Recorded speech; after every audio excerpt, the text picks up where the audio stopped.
Muy buenas noches, a ver si estamos ya conectados.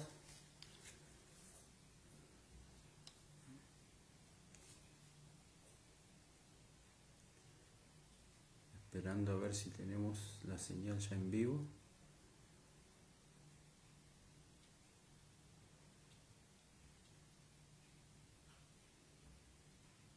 Bueno, ahí está, ahí me figura. Muy buenas noches, bienvenido a un alto en la semana para meditar, para estudiar la palabra de Dios, para compartirla. Vamos a esperar un minuto a que se vayan conectando, que puedan ir conectándose, así arrancamos de una vez. Ya de paso saludo a Ruth Ortiz, que la veo conectada. Bienvenida, Ruth. Ahí está, ahí está Olga Solano, lo está viendo. Bueno, vamos a arrancar. Habíamos hablado la última vez, habíamos estado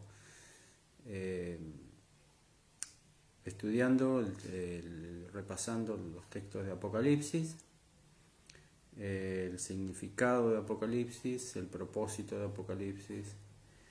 Y bueno, vamos a continuar, lo habíamos dejado en Apocalipsis 13, habíamos dejado la última parte de Apocalipsis 13, habíamos quedado ahí. Seguramente hay gente más preparada para tocar estos temas, para hablar sobre Apocalipsis, pero bueno, así como Dios utilizó a gente muy preparada, como Salomón, como Mateo, como Pablo, también el Señor utilizó a gente no tan bien preparada intelectualmente como a Amós, como a Pedro y como al mismo Juan, que es el que redactó el libro de Apocalipsis. Nosotros somos solos vasijas de barro que nos ponemos en la mano del Señor y con su ayuda podemos dar a conocer el mensaje, y especialmente estos temas proféticos que requieren mucho estudio, mucha dedicación primero para comprenderlo, para entenderlo uno mismo, y después para poder compartirlo, poder explicarlo. Así que bueno, dado que Dios utiliza vasijas de barro, vamos a hacer una oración para que en esta noche me ayude a dar este tema y que sea Él el que les hable a ustedes y que lo haga reflexionar, no solo como lo ha hecho conmigo, sino con cada uno de ustedes, ¿no? Vamos a inclinar el rostro, vamos a hacer una oración. Querido Padre que estás en los cielos, te damos gracias, Señor, por la vida, por la salud, te damos gracias por la vida que nos das. Queremos pedirte perdón por nuestros pecados, y en este momento, Señor, especialmente quiero pedirte que tu Espíritu Santo pueda acompañarme, pueda acompañar la transmisión, para que seas tú, Señor, el que lleve el mensaje y que ese mensaje produzca fruto en el corazón de todas las personas que lo escuchan, Señor. El motivo y la razón es que puedan comprenderte, escucharte y tener un voto de renovación en su vida para contigo. Es en el nombre de Jesús y con el perdón de nuestros pecados que te lo pedimos sin merecerlo. Amén. Bueno, como dije al principio, la última transmisión que estuvimos hablando de Apocalipsis 12. Apocalipsis 12 habíamos dicho, voy a hacer un breve repaso, ¿no? para entrar en el contexto de lo que vamos a hablar esta noche. Apocalipsis 12 había identificado a la iglesia verdadera, la mujer que ve Juan, la mujer pura. Después habíamos identificado al diablo, nos revela que hubo una batalla en el cielo. Después nos revela que el diablo, a través del Imperio Romano, específicamente de Herodes, intentó destruir a Jesucristo que iba a venir a este mundo, ¿no? Dice que se prestó a devorar el hijo que iba a dar a luz la mujer es la iglesia. Como no pudo destruirlo a Jesucristo, se fue contra la mujer, o sea, contra la iglesia. Tampoco pudo, porque dice que Dios protegió a la iglesia. Y como no pudo con la iglesia tampoco, se fue a hacer guerra contra el resto de la descendencia de la mujer, ¿no? Y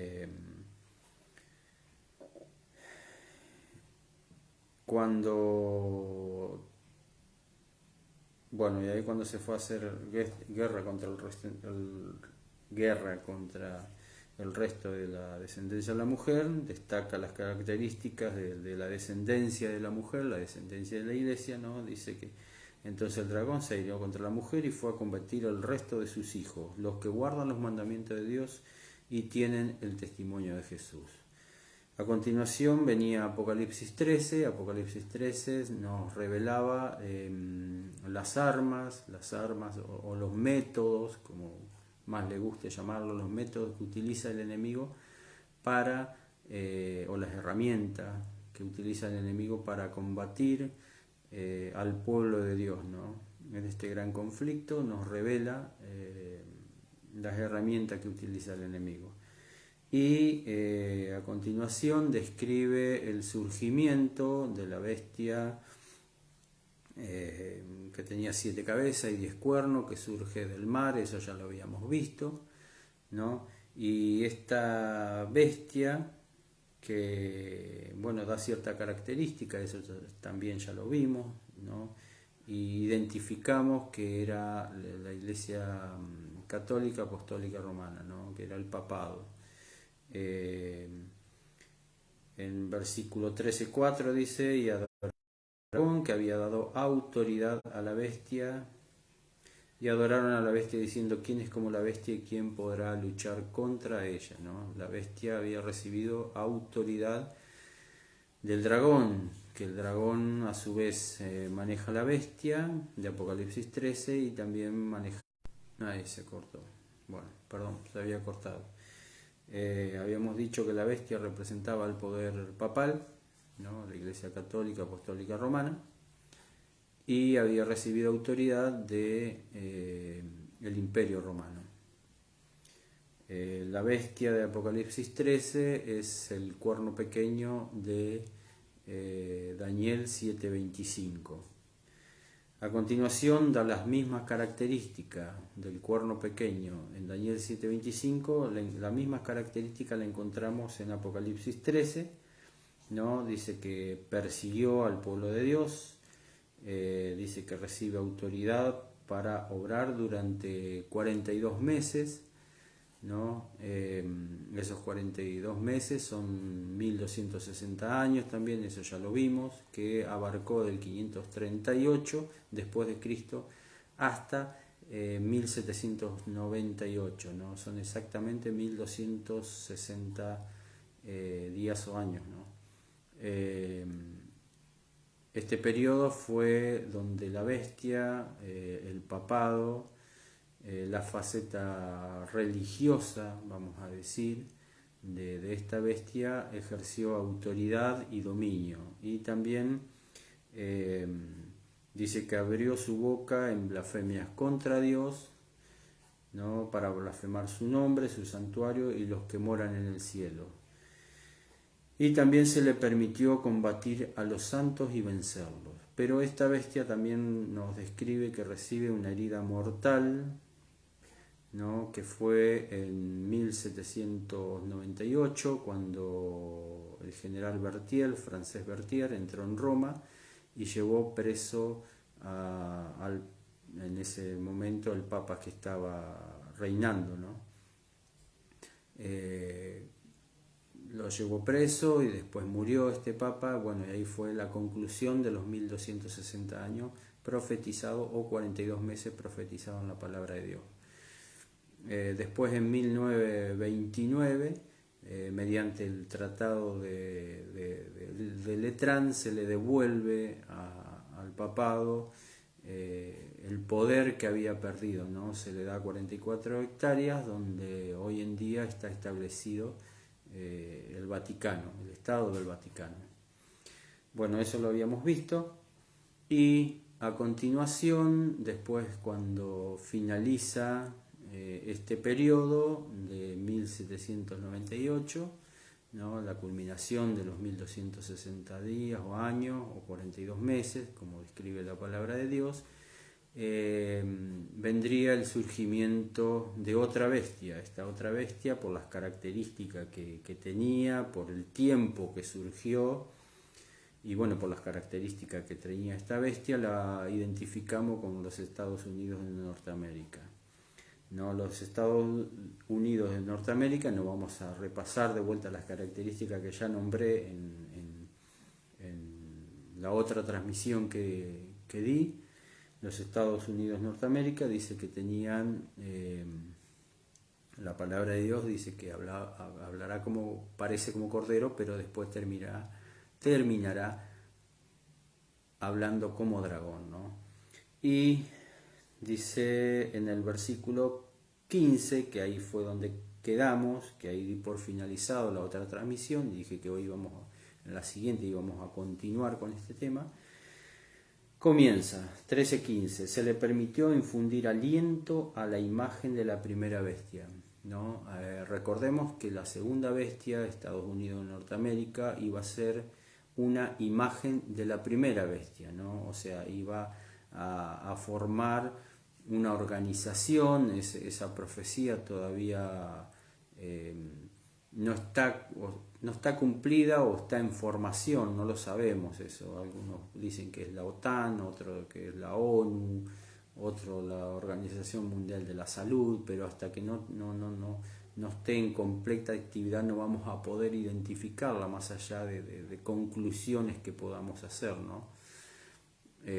Muchas de las profecías nosotros ya la identificamos porque ya pasaron en el tiempo, ¿no? Pero hay profecías que todavía no se han cumplido. Lo que sí sabemos es que existirá una organización que cumplirá el papel de la misma actividad que tuvo el papado, ¿no? El papado en su tiempo de supremacía de dominio, que fue los 1260 días o años.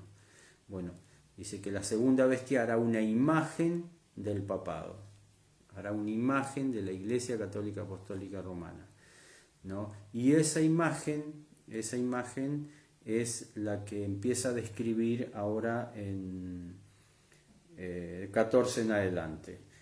Bueno, dice que a esa imagen, del versículo 15, se le permitió infundir aliento a la imagen de la primera bestia, era lo que le estaba diciendo recién, para que la imagen pudiera hablar y dar muerte a todo al que no adoren a la imagen de la bestia. Bueno, se le permitió infundir aliento. En Génesis 2:7 nosotros nos acordamos cuando Dios creó al hombre, dice que lo formó del polvo y le dio aliento de vida. Bueno, en este caso dice que se le permitió infundir aliento a la imagen, o sea que en determinado momento esa organización o esa unión de diferentes países, no podemos identificarlos todavía, dice que entrará en actividad, o sea, tomará un papel fundamental en la historia, ¿no? ¿Por qué tomará un papel fundamental en la historia? Justamente porque dice que hablará. Cuando hace el término o la referencia a hablar es porque dictará leyes. Acordémonos que es una imagen de la primera bestia, es una organización que imitará a la primera bestia, ¿no? al papado. Recordémonos, nosotros tenemos el modelo que tendrá esa organización. El modelo es el papado. Bueno, dictará leyes. ¿Por qué dictará leyes? Dice, y dará dará muerte a todo al que no adoren a la imagen de la bestia. Bueno, acá tenemos que entrará en actividad y dictará leyes. Versículo 16. Y ordenaba que a todos, pequeños, grandes, ricos, pobres, libres y siervos, se les ponga una marca en la mano derecha o en la frente. Bueno, esas son las leyes que pondrá en actividad, vamos a decirlo de esta manera, ¿no? Cobrará vida, dictará leyes, y esas leyes estarán directamente relacionadas con la adoración y específicamente con la adoración, ¿no?, a la imagen de la bestia, ¿no? Ahí está. Y dice que ordenabas a todo, pequeño, grande, rico, o sea, todas esas leyes abarcará el mundo entero, ¿no? No habrá distinciones de pequeños, de grandes, de ricos, de pobres, de libres y de siervos. O sea, será una organización impulsada por Estados Unidos de Norteamérica, ¿no?, que obligará a todas las personas a adorar. ¿Adorar a quién? A la bestia. Y se le impondrá una marca, dice. Bueno, esta marca, nosotros vemos que todas las profecías que vimos hasta ahora son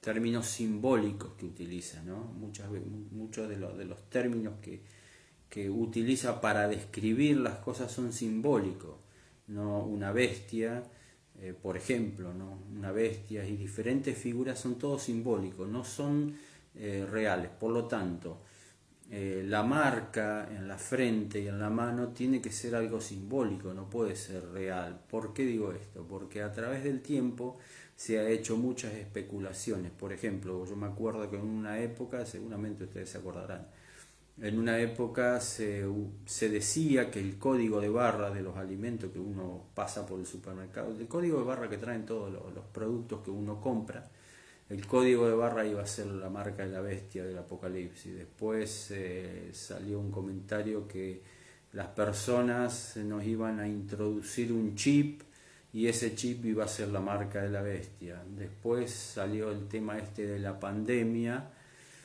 y el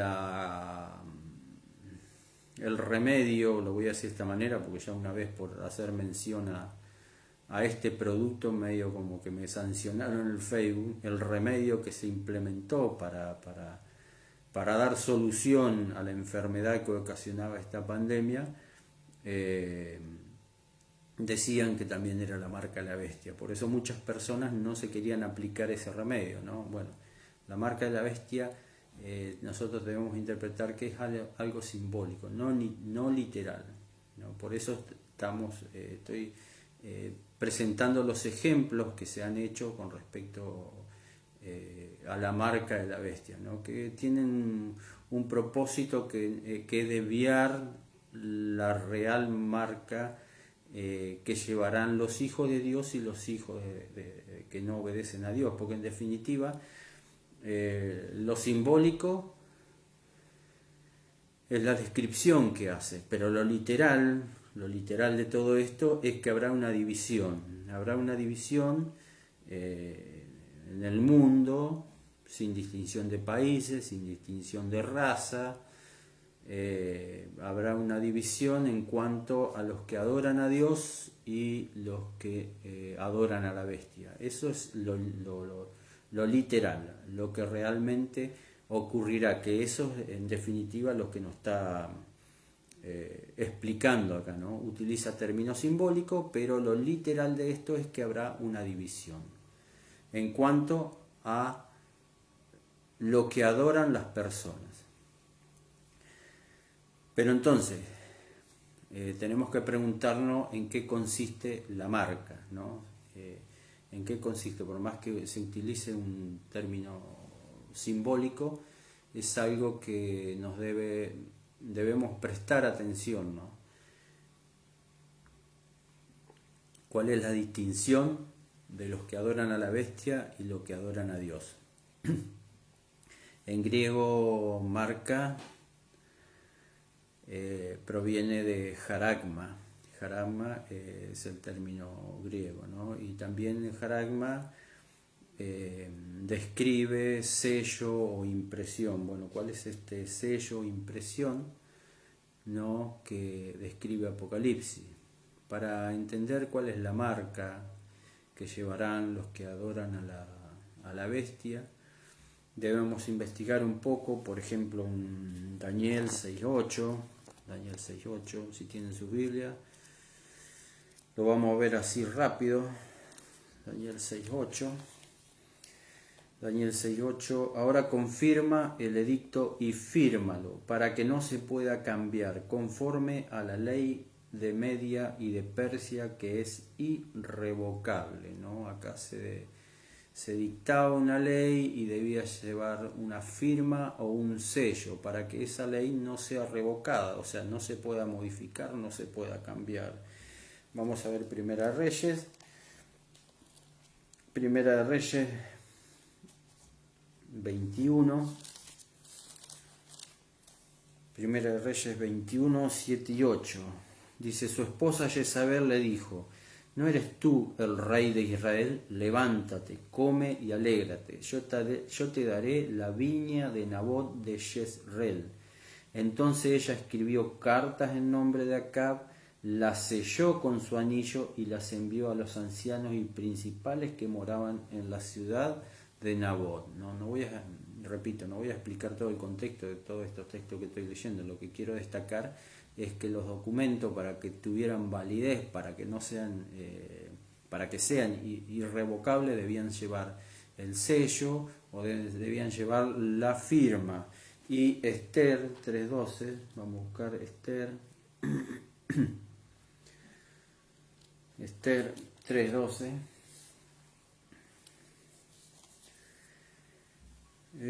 Sí. Entonces, el 13 del primer mes llamaron a los escribanos del rey, que escribieron lo que mandó Amán a los príncipes del rey, a los capitanes de cada provincia y a los príncipes de cada pueblo, a cada uno según su escritura y su lengua. Se escribió en nombre del rey Asuero y fue sellado con el anillo del rey, ¿no? Los documentos, las leyes, los decretos, no solo ahora, sino a través de la historia, ¿no? Llevan un sello o llevan una firma, ¿no? En el Antiguo Testamento nosotros vemos que ese sello estaba hecho con el anillo del rey, ¿no? El anillo del rey destacaba tres aspectos, ¿no?, a tener en consideración. El primero, que el que veía el documento sellado con el anillo del rey, ¿no?, destacaba el cargo que en este caso era el rey o algún otro gobernador, ¿no? Pero lo que se destacaba el sello era el cargo de la autoridad que ponía el sello en ese documento. Destacaba, valga la redundancia, destacaba el cargo de la persona, destacaba su autoridad, o sea, la persona que emitía esa firma o ese sello dejaba en claro, dejaba constancia que él tenía autoridad para emitir o dar curso a esa ley, ¿no? Y también destacaba la jurisdicción, ¿no? O sea, donde llegaba este documento, describía, ¿no?, que ese espacio, ese lugar, le pertenecía a este rey, ¿no? Y por consecuencia a su autoridad, dependía de su autoridad. Bueno, y la palabra de Dios, Apocalipsis, nos dice que todos, según sean su estatus social, pequeños, grandes, debían llevar una distinción en la frente y en su mano, ¿no? Dice, y ordenaba que a todo pequeño, grande, rico y pobre, libre y siervo, se le ponga una marca en la mano derecha o en la frente. Desde Génesis hasta Apocalipsis nosotros vimos que el gran conflicto, ¿no? El gran conflicto a lo largo de toda la Biblia se centra en 3 puntos: a quién adoramos, a quién servimos y también a quién obedecemos. Estos tres puntos es importante que siempre lo tengamos en consideración, porque es el punto central del gran conflicto entre el bien y el mal, entre Dios y Satanás. Y Dios, por medio de los 10 mandamientos, establece en los 4 primeros mandamientos, establece nuestras obligaciones y nuestras responsabilidades para con Él, ¿no? Y en el resto de los 6 mandamientos a continuación, nuestras responsabilidades para nuestro semejante, ¿no? Nosotros, en definitiva, ¿no? Guardando los 10 mandamientos, obedeciendo a los 10 mandamientos, nosotros revelamos o damos a conocer a quién adoramos, a quién servimos y a quién obedecemos, ¿no? Y la palabra de Dios en Daniel 7:25, destaca que el cuerno pequeño que identificamos como la bestia de Apocalipsis 13, estaba predicho que iba a llevar a cabo un cambio, ¿no? Un cambio en la ley de Dios. Ese cambio dice que el cuerno pequeño pensará en cambiar los tiempos y la ley, ¿no? Y nosotros encontramos en los 10 mandamientos, aquellos 10 mandamientos que revelan a quién obedecemos, vuelvo a reiterar, a quién servimos y a quién adoramos. El mandamiento que hace referencia a tiempo es el 4.º mandamiento, ¿no? El 4.º mandamiento, que es un espacio de tiempo de 24 horas en el cual nosotros, guardando ese mandamiento, respetando ese día, guardando ese día, el 7.º día, el sábado, ¿no? Declaramos públicamente al universo y a todos los seres creados que nosotros adoramos a Dios, a Él le servimos y a Él obedecemos. Y también el otro argumento es históricamente nosotros vemos que la Iglesia Católica Apostólica Romana, primero fue la Roma Imperial y después la Iglesia Católica Apostólica Romana, que eso lo vimos, ya lo vimos en otras transmisiones. Históricamente el mandamiento que siempre quiso, que cambió, que lo llevó a cabo, fue el 4.º mandamiento, del sábado por el domingo. Haciendo esto se adjudica algo que no le pertenece, ¿no? Se adjudica adoración, se adjudica territorio y se adjudica autoridad. Hay un texto que yo quería compartir con ustedes, ¿no? de la biblioteca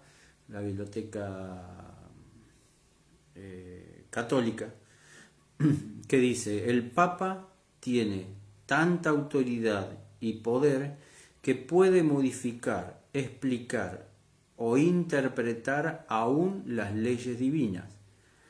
El Papa puede modificar la ley divina, siendo que su poder no es de hombre sino de Dios, y actúa como vicegerente de Dios en la tierra, ¿no?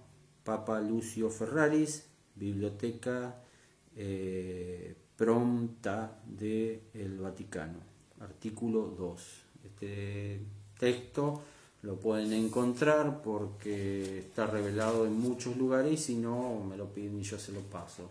Pero en conclusión lo que ellos mismos reconocen, ¿no? Lo que ellos mismos reconocen, que ellos tienen una autoridad por sobre Dios, ¿no? Ellos se adjudican un título que no le corresponde, porque Dios es el creador, Dios es el rey, y ellos se adjudican una autoridad que no le corresponde, y con esa autoridad pretenden hacer cambios en lo que Dios ya ha establecido. Al hacer ese cambio del sábado establecido por Dios al domingo establecido por la bestia, ellos se ponen en el lugar de Dios. Y las personas que obedecen este cambio de leyes están declarando que ellos no adoran a Dios, sino adoran a la bestia. Bueno, en definitiva, aquellos que guardan una ley establecida por la Iglesia Católica Apostólica Romana, que es la iglesia descrita en la bestia, aquellos que adoran, a ellos son identificados como que guardan las leyes que ellos mismos establecen. Y aquellos que son los hijos de Dios, que adoran a Dios, adoran la ley que Dios ha establecido en su palabra y que no la modificó. De hecho, Jesucristo dijo, cuando Él vino, no vino a abrogar la ley ni a cambiarla, ¿no? Y ahora, ¿por qué esta marca es colocada en la frente y en la mano? Bueno, en la frente estos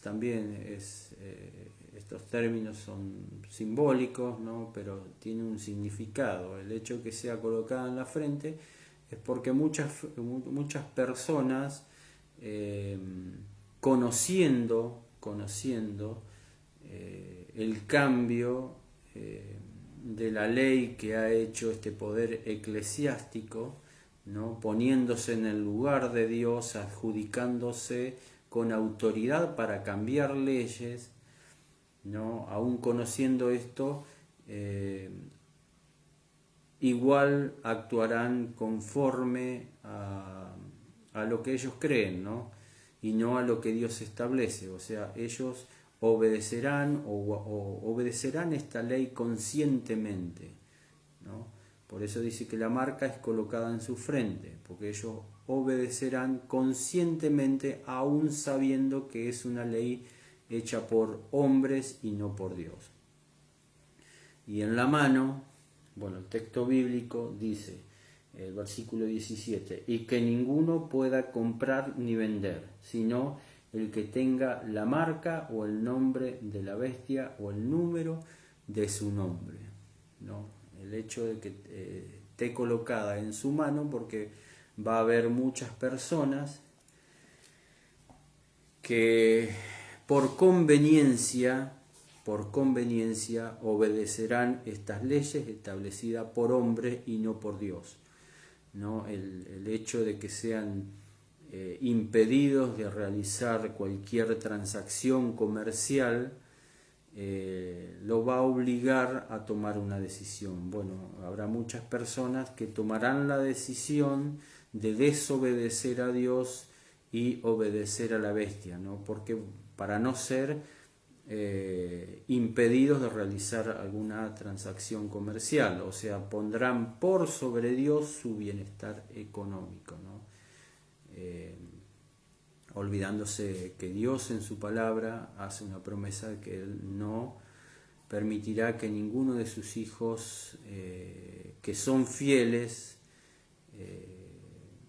pasen por situaciones que los lleven a la muerte, ¿no? En cuestiones, en su palabra nos promete, ¿no? Que no va a haber ningún justo ni su descendencia que mendigue pan. Pero bueno, dice que todos aquellos que obedezcan, ¿no?, esta ley dictada por la bestia ¿no? Llevarán una marca en la frente y en la mano. Esto requiere, versículo 18, esto requiere sabiduría, el que tenga entendimiento cuente el número de la bestia, que es número de hombre, su número es 666. Nosotros ya la bestia ya la tenemos identificada, así que el número, el 666, tiene que estar relacionado con este poder eclesiástico que ya nombramos.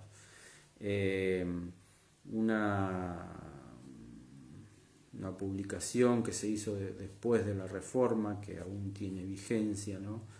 Identifica este número con el título que lleva la autoridad de la Iglesia Católica Apostólica Romana, ¿no? O sea, el Papa lleva un gorro y en el gorro lleva una mitra, que es como, vamos a decirlo así, una cinta, ¿sí? Y en esa cinta figura el título Vicarius Filii Dei, ¿no? En latín. Vicarius Filii Dei, el significado es vicario del Hijo de Dios, o también sustituto del Hijo de Dios, ¿no? Bueno, este término nosotros, o sea, se ponen en el lugar de Dios, se ponen como sustituto de Dios, y tal es así que como dije recién en el texto que leí, se pone en el lugar de Dios y con la autoridad para cambiar leyes por Dios. Pablo en 2 Tesalonicenses describe, también nos advierte y nos describe,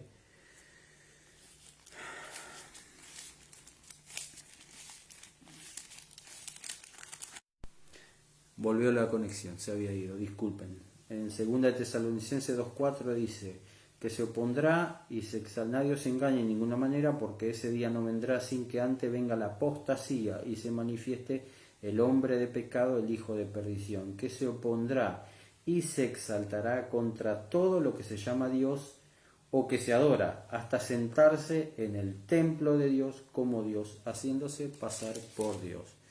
El mismo apóstol Pablo nos advirtió, ¿no?, que antes de la venida de Jesucristo vendría la apostasía, ¿no? Y la apostasía radicaría, ¿no?, en un ser humano que se pondría en el lugar de Dios, haciéndose pasar por Dios y reclamando atributos que no le corresponde, que son atributos solo divinos, ¿no?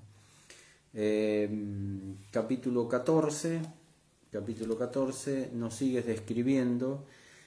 Acordémonos que Apocalipsis 12.13, yo ya lo había dicho, pero lo vuelvo a reiterar, Apocalipsis 12.13 es toda la historia, ¿no? La historia de los integrantes de la gran controversia, ¿no? La gran controversia, el gran conflicto, ¿no? Nos describe al diablo, nos describe las herramientas que utilizará el diablo, y también nos describe al pueblo de Dios. Más de una vez hace referencia a la iglesia de Dios, como dijimos hace un ratito, ¿no? El resto de la descendencia de la iglesia de Dios, que son los que guardan los mandamientos y tienen el testimonio de Jesucristo. Apocalipsis 14, después de describirnos la bestia, la segunda bestia, que hará una imagen de la primera bestia y obligará a todos a que la adoren, y aquellos que la adoren recibirán una marca en la frente y en la mano. Eso ya lo hemos visto, recién lo he explicado, ¿no? Esa marca es el cambio de la ley de Dios, específicamente el cuarto mandamiento del sábado por el domingo. Haciendo esto, la Iglesia Católica se adjudica autoridad que no le corresponde y dominio, porque obliga a todos los integrantes de la tierra a que le obedezcan. Capítulo 14. Entonces miré, vi al Cordero de pie sobre el monte Sión y con él los 144.000. Ya hablamos de los 144.000, a quien representaban, dijimos que eran los 144.000, era el grupo de hijos de Dios, aquellos fieles hijos de Dios que estarían en pie antes de o sea, cuando venga Jesucristo, ¿no? Ya hablé sobre si era un número simbólico o literal, eso ya lo expliqué la otra vez. Y dice, y en el nombre de sus padres escritos en su frente. ¿No? El nombre de su padre escrito en su frente. Los que adoran a la bestia llevarán una marca y los hijos de Dios llevarán un sello. Y una voz del cielo como de estruendo de muchas aguas, como estampido de un gran trueno. Sin embargo, era el sonido arpista que tenían su zarpa. Cantaban un cántico nuevo ante el trono, ante los 4 seres vivientes y ante los ancianos. Y ninguno podía aprender el canto sino los 144.000 que fueron redimidos de entre los de la tierra. 14.4. Estos son los que no se contaminaron con mujeres porque son vírgenes. Estos son los que siguen al Cordero por doquiera que va. Estos fueron comprados entre los hombres por primicia para Dios y para el Cordero, y en su boca no se halló engaño porque son sin mancha. Habíamos identificado, la mujer de Apocalipsis 12 representaba a la iglesia verdadera. Bueno, nosotros encontramos en Apocalipsis 17, lo voy a leer así rápido. Entonces vino uno de los 7 ángeles que tenían las 7 copas y me dijo: ven y te mostraré el castigo de la gran ramera que está sentada sobre muchas aguas. Y 17.5 dice: y en su frente tenía escrito un nombre, un misterio, la gran Babilonia, madre de las rameras y las abominaciones de la tierra. Apocalipsis 17 lo vamos a ver más adelante. Apocalipsis 17 ya nos describe la condenación, vamos a decirlo así, el castigo, ¿no? Apocalipsis 12, 13 y 14 nos hace una descripción. Apocalipsis 17 ya nos hace una condenación. Pero bueno, acá nos dice que Babilonia, nos dice que la gran ramera, así como la mujer, en Apocalipsis 12 representa la iglesia pura, la mujer ramera, la prostituta, representa la iglesia apóstata, ¿no? Acordémonos que Dios en el Antiguo Testamento, más de una oportunidad, cuando su pueblo se apartaba de Dios, se iba tras otros dioses, ¿no?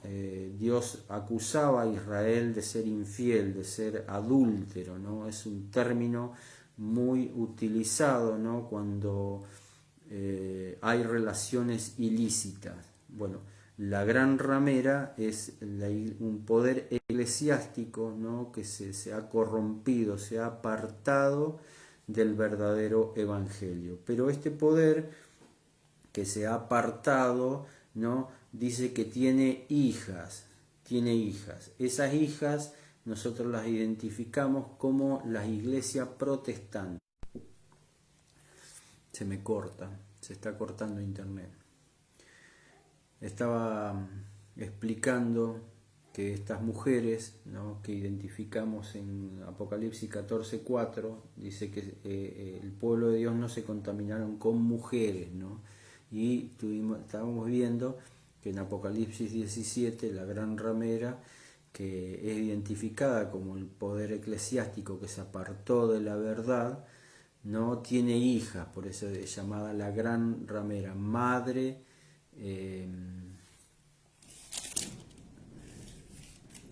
de las rameras, ¿no? Apocalipsis 17:5.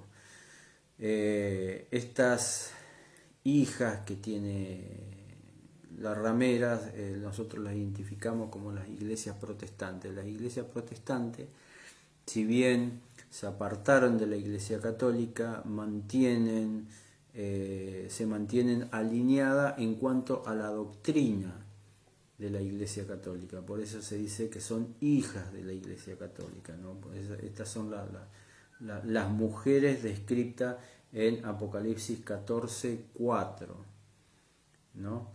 Bueno, el pueblo de Dios hace referencia que en el último tiempo, antes de la venida de Jesucristo, el pueblo de Dios no tiene relaciones o no mantiene relaciones con estas iglesias que, por más que sean protestantes, están en desobediencia con lo que Dios establece.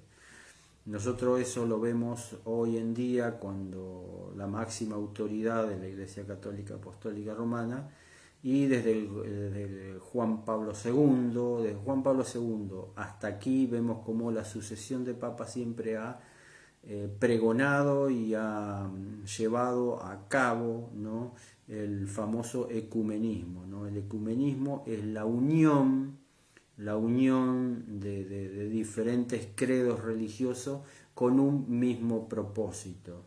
Y el ecumenismo tiene un origen bíblico. Nosotros en la oración de Jesucristo, ¿no?, en Primera de Juan, en Juan 17. Juan 17, en la oración que hace Jesucristo, 17:11. Yo no estoy más en este mundo, yo voy a ti, pero ellos quedan en este mundo. Padre Santo, a los que me has dado, guárdalos en tu nombre, en ese nombre que me has dado, para que sean uno, como lo somos nosotros. O sea, el ecumenismo, la unión de los hijos de Dios tiene un fundamento bíblico, pero más adelante dice en el versículo 17: santifícalos en la verdad, tu palabra es verdad. El ecumenismo, cuando proviene de Dios, cuando es de Dios, es en obediencia a la palabra de Dios. Santifícalo en tu verdad, tu palabra es verdad. ¿No? El ecumenismo, cuando viene de Dios, está acorde a la palabra de Dios. El ecumenismo que ellos pretenden llevar a cabo, que es el papado con todas las iglesias ortodoxas, con las protestantes, con el hinduismo y con, bueno, todas las iglesias que nosotros vemos a veces en noticias que se reúnen con el Vaticano, es en desobediencia a lo que Dios establece en su palabra, es más en obediencia a lo que establece la Iglesia Católica Apostólica Romana. A continuación, ¿no?, dice 14:5: y en sus bocas no se halló engaño, porque son sin mancha. Estos son los hijos de Dios, los 144.000, los que llevan el sello de Dios. Y nosotros vimos en los 7 sellos, vimos en las trompetas, como siempre la estructura del relato nos revela las cosas por venir hasta la venida de Jesucristo. Pero siempre antes de la venida de Jesucristo Dios revela algo importante, ¿no? Vuelvo a reiterar, lo vimos en los 7 sellos, que revela un sellamiento, lo vimos en las 7 trompetas, que revela la predicación del pueblo de Dios. Y en este caso, ¿no?, en Apocalipsis 14 nosotros encontramos el mensaje de los 3 ángeles. El mensaje de los 3 ángeles debe ser dado antes de la venida de Jesucristo. Antes de la venida de Jesucristo, nosotros vemos más adelante que describe la venida de Jesucristo. Y el mensaje de los 3 ángeles debe ser dado por el pueblo de Dios. Ahora, yo el título que puse el otro día para anunciar la predicación, identidad profética. ¿Por qué identidad profética? En Jonás, el libro de Jonás 3.2, Jonás 3.2, Dios le dio un mensaje a Jonás para que lo dé a Nínive.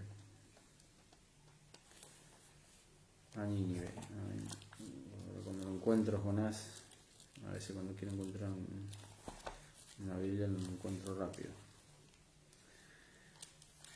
Pero Jonás recibió un mensaje. Conocemos la historia de Jonás, que primero no quiso ir a dar el mensaje, después pasó por el tema de la ballena, que fue tragado la ballena, y después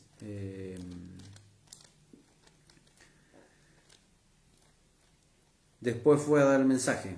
Después cuando oró a Dios y la ballena lo expulsó, fue a dar el mensaje, ¿no? Y el mensaje en 3:2 dice: levántate, ve a Nínive, esa gran ciudad, y publica en ella el pregón que te diré. Nosotros siempre debemos ser conscientes que nosotros debemos dejar de lado las filosofías falibles de cada uno de nosotros, ¿no? Nosotros debemos predicar el Evangelio, pero con predicar el Evangelio, si solo predicáramos el Evangelio, ya lo he dicho en otra oportunidad, si solo predicáramos el Evangelio, si solo predicáramos el amor, si solo predicáramos lo que hizo Cristo por nosotros, no estaríamos siendo parte o no tendríamos esa identidad profética. El pueblo de Dios, la iglesia de Dios, los hijos fieles de Dios, lo dice la Biblia, no lo digo yo, los hijos fieles de Dios tienen un mensaje especial para dar en este último tiempo, ¿no? Yo puedo predicar de los 10 mandamientos, puedo predicar de mayordomía, puedo predicar de, qué sé yo, de tantas cosas que la palabra de Dios dice, puedo predicar, pero siempre el mensaje especial que debe ir acompañado de mis predicaciones es: prepárate porque Cristo viene, y Cristo viene ya. El mensaje que se le dio a Jonás, que debía ir a predicar, Dios lo establece bien en su palabra: ve y predica lo que yo te diré, lo que yo te diré. ¿Y cuál era el mensaje que Dios le había dado a Jonás? ¿No? Dice que Jonás iba predicando por Nínive y iba proclamando: si no se arrepienten dentro de 40 días serán destruidos. Por eso nosotros, si nos identificamos con el pueblo de Dios, no es tan solamente por guardar los mandamientos y tener el testimonio de Jesucristo. Nosotros si tenemos esa identidad profética, ¿no? Tenemos una tarea especial, que es la de predicar. ¿Qué predicar? Predicar que Jesús viene, predicar que hay un juicio que se está llevando a cabo, predicar que hay que salir del engaño que se está llevando a cabo, porque hay muchas personas que ignorantemente, en el buen sentido de la palabra digo, ¿no? Porque son sinceras, pero a veces son ignorantes en cuanto a lo que dice la palabra de Dios, están en el error. El primer mensaje de los 3 ángeles: entonces vi otro ángel que volaba por el cielo con el evangelio eterno para predicarlo a los que habitan en la tierra, a toda nación, tribu, lengua y pueblo. Decía a gran voz: reverenciad a Dios y dadle gloria, porque ha llegado la hora de su juicio, y adorad al que hizo el cielo y la tierra, el mar y la fuente de las aguas. Bueno, el primer mensaje es un llamado a la verdadera adoración, ¿no? A la verdadera adoración. Al igual que en Primera de Reyes 18, ¿no? En el Monte Carmelo, cuando Elías llamó a Israel a que tome una decisión si iba a adorar a Dios o iban a adorar a Baal, cuál era la decisión que tomaba, ¿no? Después lo encontramos en los 3 hebreos, ¿no? En Daniel 3, ¿no? Que debían adorar a Dios, ¿no?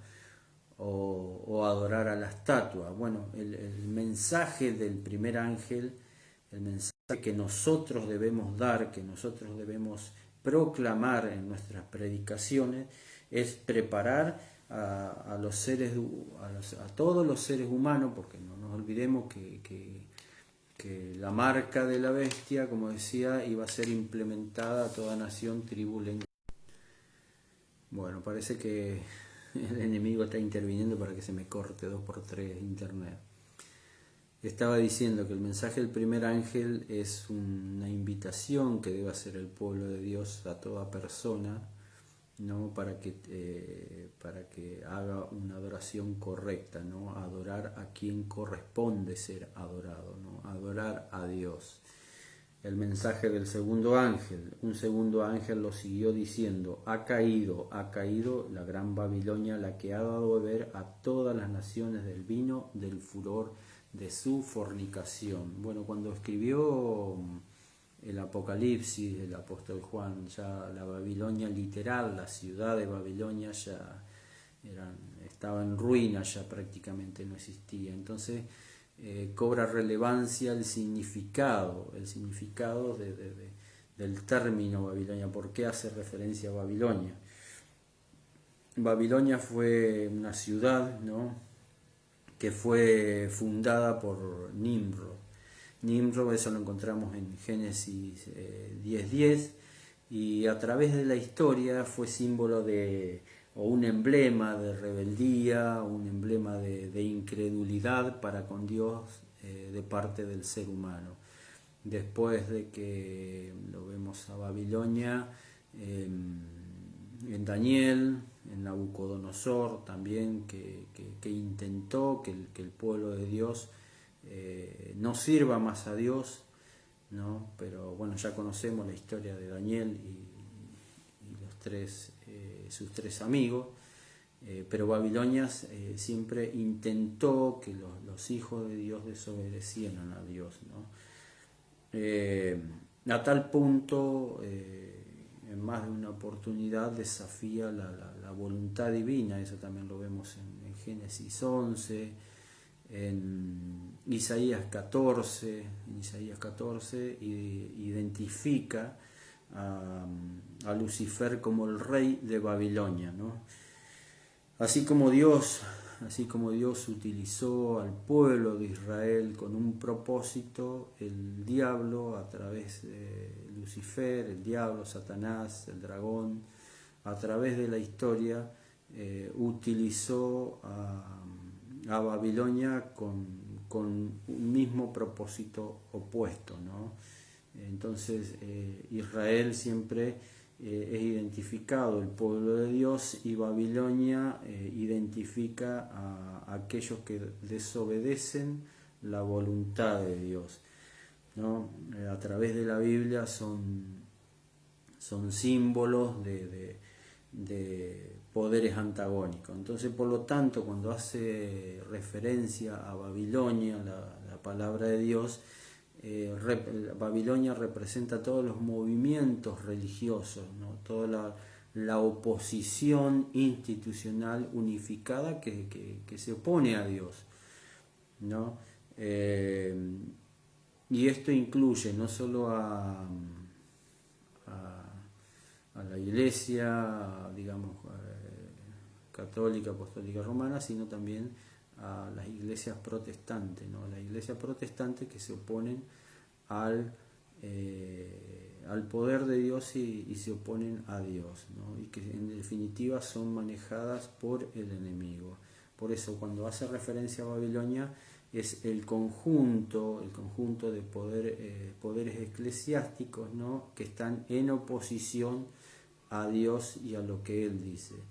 De hecho, nosotros vimos en 14:4, ¿no?, estos los que son los que se contaminaron con las mujeres. Bueno, estas mujeres, ya lo dijimos, representan a las iglesias protestantes, ¿no?, que se alinean con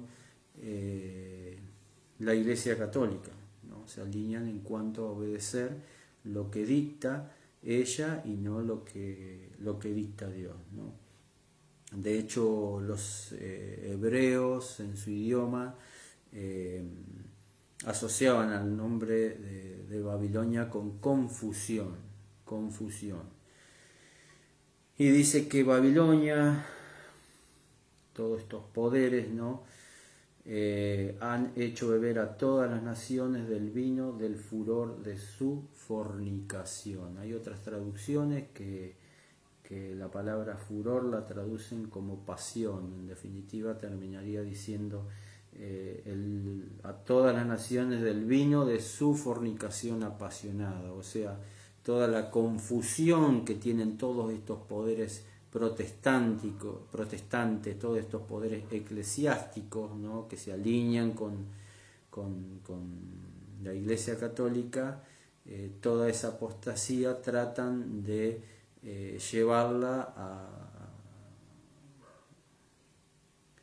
implementarla en todos los reinos de la tierra. Cuando hace referencia a caído es porque el mensaje que dan a los hijos de Dios es un mensaje de luz para que se den cuenta de que esa mentira que ellos tratan de llevar a cabo, de predicar, se caiga. O sea, que esa mentira que tratan de corromper a todos los seres humanos por medio del mensaje que dan los hijos de Dios, se den cuenta que es una mentira y no es lo que Dios pretende. Ese es el mensaje. Y el tercer ángel dice, y un tercer ángel lo siguió diciendo a gran voz: si alguno adora a la bestia y a su imagen y recibe su marca en su frente o en su mano, este también beberá del vino de la ira de Dios, vaciado puro en la copa de su ira, y será atormentado con fuego y azufre ante los santos ángeles y ante el Cordero. Y el humo de su tormento sube para siempre jamás, y los que adoran a la bestia y a su imagen, a los que reciben la marca de su nombre, no tienen reposo ni de día ni de noche. Versículo 12. Aquí está la paciencia de los santos, los que guardan los mandamientos de Dios y la fe de Jesús. Vuelve a resaltar la importancia de la obediencia a la palabra de Dios. Y oí una voz del cielo que dijo: escribe, dichosos los que de aquí en adelante mueren en el Señor, dice el Espíritu, descansarán de su fatiga porque sus obras los siguen, ¿no? Este es el mensaje de los tres ángeles. Lo identificamos como el fuerte pregón, que se llama el fuerte pregón, el mensaje que debe dar el pueblo de Dios. Y el pueblo de Dios no se caracteriza solo por guardar los mandamientos y vuelvo a reiterar, no se caracteriza solo por guardar los mandamientos y tener la fe de Jesús, ¿no? Hay mucha gente que guarda los mandamientos y tiene la fe de Jesús y no predica lo que debe predicar. O sea, no está haciendo la tarea que debe llevar a cabo. Y si no está haciendo la tarea que debe llevar a cabo, no está incluido en la identidad profética. ¿Me explico? Vos no podés decir yo amo a mi hermano, yo quiero a mi prójimo. Uno no puede decir yo amo a mi prójimo y le deseo el bien a mi prójimo si no le advierto las cosas que están sucediendo y que van a suceder, si no le advierto que se tiene que preparar, si no le advierto que tiene que entregar su vida a Cristo, porque el tiempo ya está cerca y ya no queda más tiempo. Me explico por qué digo que nosotros tenemos una identidad profética. Nosotros podemos predicar, pero la gente no tiene que... en nuestras predicaciones no se tiene que destacar cuánto yo sé, no se tiene que destacar cuánto estudio, no se tiene que destacar... no se tiene que destacar mi persona. Lo que se tiene que destacar en las predicaciones es quién es Cristo y que tiene que prepararse porque Cristo ya viene. Nosotros vivimos tiempos que muchos de los hijos de Dios a través de la historia le hubiera gustado vivirlo, ¿no? Nosotros en Hebreos, por ejemplo, en Hebreos 11, ¿no? Nos hace una descripción. En Hebreos 11 nos hace una descripción de los hijos de Dios cuando nos habla de la fe. Hebreos 11, los grandes hombres de la fe, ¿no? Y nos destacan Abel, Enoc, Noé, Abraham y Sara, ¿no? Y el versículo 13 nos dice, 11:13, todos estos murieron en la fe, sin haber recibido las promesas, mirándola de lejos, saludándola y confesando que eran peregrinos y forasteros en esta tierra. porque los que esto dicen claramente dan a entender que buscan una patria. Si hubieran estado pensando en la tierra de donde salieron, hubieran tenido tiempo de volver a ella. Pero desean la mejor, a saber, la celestial. Por eso Dios no se avergüenza de llamarse Dios de ellos, porque les había preparado una ciudad. Ellos atravesaron toda su vida, toda esta vida, ¿no?, anhelando y esperando la patria celestial, ¿no? Y ellos no la vieron, pero ellos vivieron conforme a su fe, y no vieron el cumplimiento de la promesa. Bueno, nosotros estamos viviendo el cumplimiento de las profecías. Nosotros estamos viviendo en un momento en el cual somos privilegiados. Nosotros somos parte de ese pregón. Somos parte porque la iglesia, los hijos de Dios en este último tiempo, fue levantado con un propósito. ¿Cuál fue el propósito? Entregar un mensaje específico. Esa es nuestra identidad profética. Yo estoy dando unos estudios bíblicos y el primer estudio bíblico habla sobre la Biblia, ¿no? Y yo desde la primera lección le digo, bueno, qué bueno que tomaste la decisión de estudiar la palabra de Dios, porque la palabra de Dios nos guía, nos dirige, nos ayuda, bueno, bla, bla, bla, bla, bla, bla. Y por sobre todas las cosas, la palabra de Dios nos da esperanza, porque la palabra de Dios nos dice que Jesucristo viene pronto, que las señales ya tienen todo su cumplimiento. Y la palabra de Dios nos dice que debemos hacer una entrega de nuestra vida a Él. Desde la primera lección yo le estoy recalcando la venida de Jesucristo, la inminente venida de Jesucristo y la necesidad de conocer lo que Dios quiere para nosotros. Entonces, si querés ser parte del pueblo de Dios, no alcanza solo con guardar los mandamientos y tener el conocimiento del espíritu de profecía o el testimonio de Jesús, ¿no? Si nos identificamos como pueblo de Dios, tenemos una tarea que llevar a cabo, dar un mensaje, y un mensaje específico, no cualquier mensaje que nos resalte a nosotros, sino un mensaje que resalte la urgencia del tiempo que vivimos, el engaño que se está llevando a cabo por medio del poder eclesiástico apóstata, por medio del diablo, en definitiva. Bueno, creo que no me quedó más nada para compartir, por lo menos esta noche. Vamos a seguir más adelante, después viene Apocalipsis 15, 16, 17, espero que te haya sido de utilidad. Si no, como siempre lo digo, cualquier cosa, se contactan conmigo de manera personal, charlamos, compartimos lo que sea. Y bueno, les deseo que tengan una feliz noche, agradecido por acompañarme y agradecido también porque, bueno, Dios, yo estos temas Apocalipsis los entiendo, pero como siempre hablamos con David, una cosa es entenderlo y otra cosa es explicarlo. Lo explico no porque me dé gran placer hacerlo, porque muchas veces me pongo nervioso, se me corta internet, bueno, me pasan muchas cosas, requieren muchas horas de estudio, pensar cómo darlo, pero es mi obligación, es mi responsabilidad y es también la tuya, es tu responsabilidad para con Dios y es mi responsabilidad. Si bien es difícil tocar a veces estos temas proféticos, pero bueno, es nuestra responsabilidad dar a conocer el gran engaño, la inminente venida de Jesucristo y el llamar a las personas a que salgan de esa confusión en la cual muchos están hoy. Hay un pueblo, hay un tiempo que se está terminando y hay una tarea que debemos llevar a cabo. Entreguémonos en las manos de Dios y Dios nos ayudará, como también a mí me ayuda a hacer esta transmisión y poder hablar de Apocalipsis. Que Dios lo bendiga.